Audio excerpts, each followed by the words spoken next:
تو پھر سارے بول کے کہتے ہیں اب جو طوفان آئے گا وہ سخت ہی آئے گا، اس لیے کہ گھٹن جتنی زیادہ ہوتی ہے پھر فضل بھی اتنا۔ جن لوگوں نے تکلیفیں زیادہ سہی تھی رب نے عزتیں بھی زیادہ ہی عطا فرمائی، جن لوگوں نے تکلیفیں زیادہ سہی نا انہیں اللہ نے درجہ بھی۔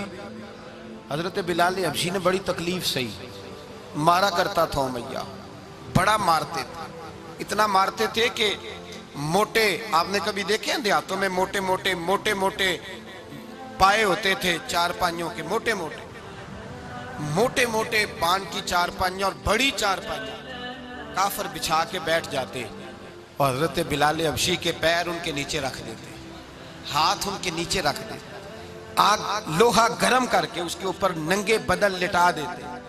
مکے نے بڑی آزمائشیں دیکھی، پھر اسی مکے نے مدینے نے عجیب رنگ دیکھا کہ میرے نبی معراج سے واپس آئے اور حضور نے عظمت دی، فرمایا بلال یار تیرا بڑا مقام ہے، تو مدینے میں چل رہا تھا اور میں جنت میں تیرے قدموں کی آواز سن رہا تھا، کتنا تیرا مقام ہے، کتنا تیرا درجہ ہے، میں وہاں تیرے چلنے کی آواز سن رہا تھا۔ حضرت ابو بکر صدیق رضی اللہ تعالیٰ عنہ نے اس زمانے میں حضور کی نوکری کی جب دوسرا جانثار کوئی نہیں تھا، سارے لوگ تانے دیتے، کہتے ابو بکر تو اکیلا ہی سیاںا ہے، سارا مکہ مخالفت کرتا ہے، تو جان ہی نہیں چھوڑتا، سارا زمانہ مخالفت کرتا۔ ابو بکر صدیق نے مال بھی دیا، جان بھی دی، شہزادی حضرت عائشہ بھی دی حضور کی خدمت میں، ہر چیز لٹا دی۔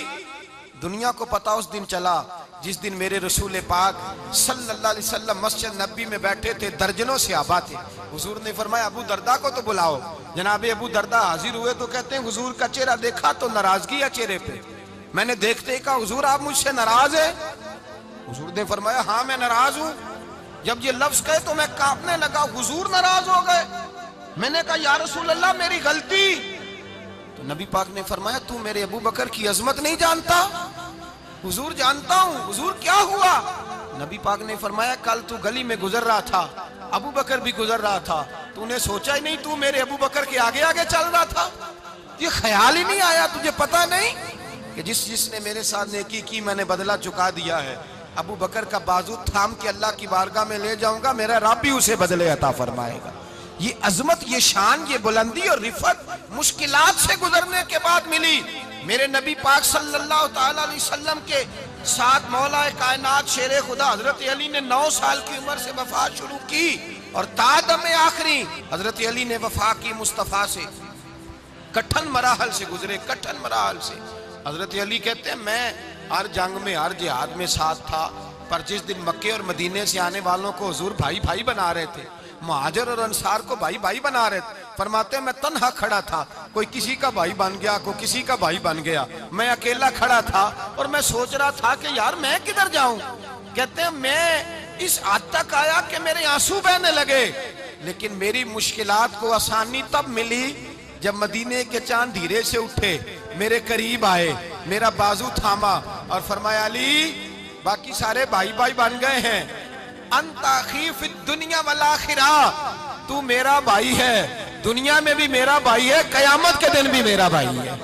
حضور نے اعزاز دیا اور غدیر خم کے موقع پر حضرت علی کا بازو تھام کے کھڑا کر کے حضور نے فرمایا من کنت مولا ہوں فہذا علی مولا، فرمایا جس کا میں مولا ہوں اس کے علی بھی مولا ہے۔ محبوب پاک سید عالم صلی اللہ علیہ وسلم نے جن لوگوں نے مشکلات برداشت کی پھر ان کو اعزاز ملا، ان کو درجے ملے، ان کے لیے جو آسانی۔ حضرت عثمان غنی نے صحابہ میں سب سے زیادہ مظلومیت کاٹی، سب سے زیادہ مظلومیت، 40 دن پانی بند رہا، کھانا بند رہا، تکلیف اور آزمائش کا وقت ہوا۔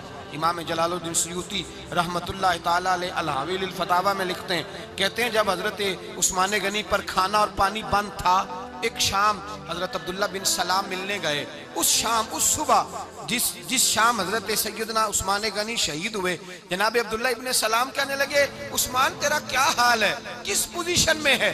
تو کہتے ہیں جناب عثمان غنی کہنے لگے عبداللہ آج میں بڑا سکھ میں ہوں۔ کہا 40 دن بیت گئے، کھانا نہیں آیا، پانی نہیں آیا، تو آج کیوں سکھی ہو؟ فرمانے لگے آج مدینے کی سامنے والی گلی میں نے مصطفیٰ کا دیدار کیا ہے، اور نبی پاک صلی اللہ علیہ وسلم نے فرمایا عثمان اگر تو کہے تو تیرے لیے پانی کا بندوبست کر دیا جائے، تیری مشکل آسان ہو جائے، اور اگر تو کہے تو تیرے لیے وہ آسانی کی جائے کہ آج تو میرے پاس آ کے روزہ افطار کر لے۔ تو حضرت عثمان غنی کہنے لگے میں نے مصطفیٰ سے عرض کیا حضور مجھے یہاں کا سوکھ نہیں چاہیے، مجھے وہ آسانی چاہیے جو آپ کے پاس افطار سے ملے گی۔ فرمانے لگے آج میں رخصت ہو جاؤں گا، افطار رسول اللہ کے پاس کروں گا۔ حضرت عبداللہ ابن سلام فرماتے ہیں پھر اس شام حضرت عثمان شہید ہو گئے۔ لوگ کہنے لگے عثمان شہید ہو گئے، اور میں کہنے لگا نہیں، انہوں نے جا کے نبی پاک کے دسترخوان پہ روزہ افطار کر لیا ہے۔ روزہ افطار بھائی، پھر بعد میں جو آسانی ملی ان لوگوں، جو ان لوگوں کو درجات نصیب ہوئی، کٹھن۔ حضرت عبداللہ مزنی حضور کے غلام تھے، قبیلہ مزن کے رہنے والے، والد فوت ہو گئے، چچا نے پالا تھا، اسلام قبول کر لیا، چچا اسلام